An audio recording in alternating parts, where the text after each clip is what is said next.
Schauen wir uns nun an, wie man sich direkt in eine Gruppe eintragen kann, sofern das in dem jeweiligen Kurs unterstützt wird. Die hier gezeigte Form der Eintragung basiert auf dem sogenannten Windhund-Prinzip, auch bekannt als wer zuerst kommt, mal zuerst.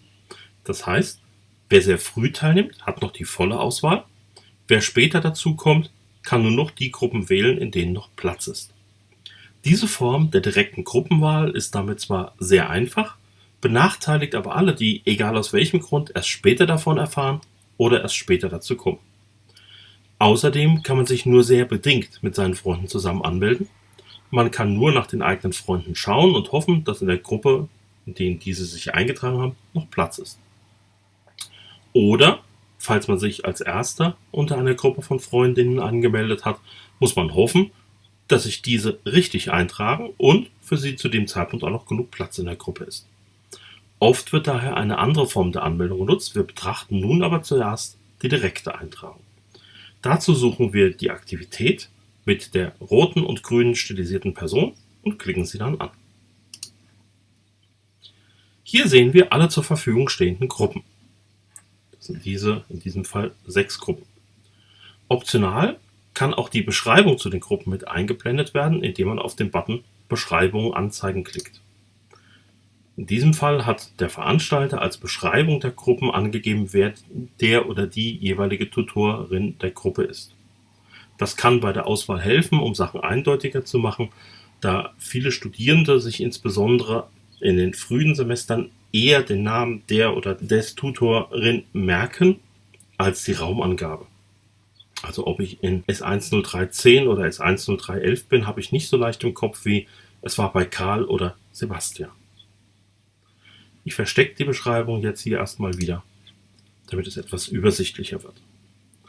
Zu jeder Gruppe wird die aktuelle Anzahl der Mitglieder der Gruppe angezeigt. Also wir haben leere Gruppen, wir haben Gruppen mit einem Mitglied und eine Gruppe mit 3 Mitgliedern, sowie die Maximalanzahl. Jede Gruppe hier kann 3 Mitglieder fassen.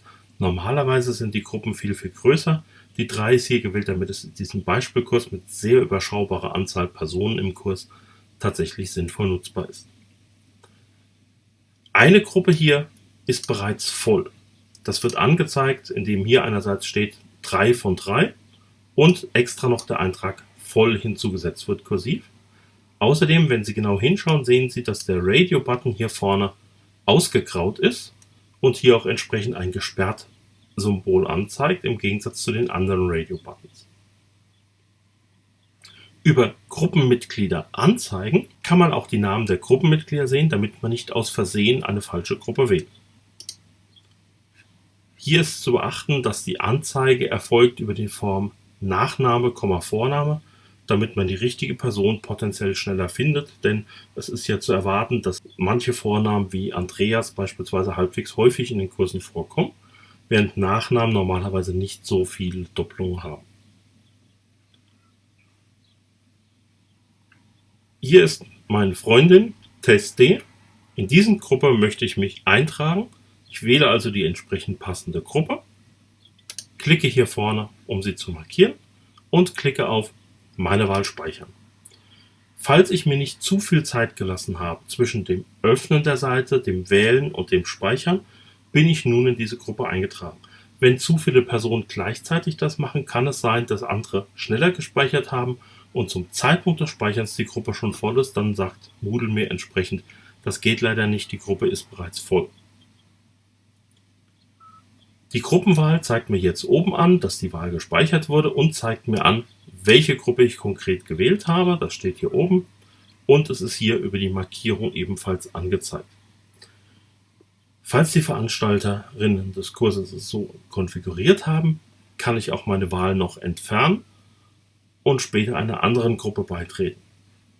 Also momentan kann ich hier zwar klicken, das bewirkt aber nichts. Ich könnte aber auch hier in diesem Fall sagen, meine Wahl entfernen und meine Wahl speichern in einer anderen Gruppe. Nun wäre ich in der Gruppe Dienstag 59 in S10113. Bitte beachten Sie, dass die Veranstalterinnen meist eine Frist für die Eintragung in die Gruppe setzen. Das heißt, sowohl das Eintragen als auch ein Wechsel ist nur innerhalb dieser Frist möglich. Das war die einfache direkte Gruppenauswahl. In einem der nächsten Videos sehen wir uns die etwas komplexere Gruppenwahl als Lerngruppe an.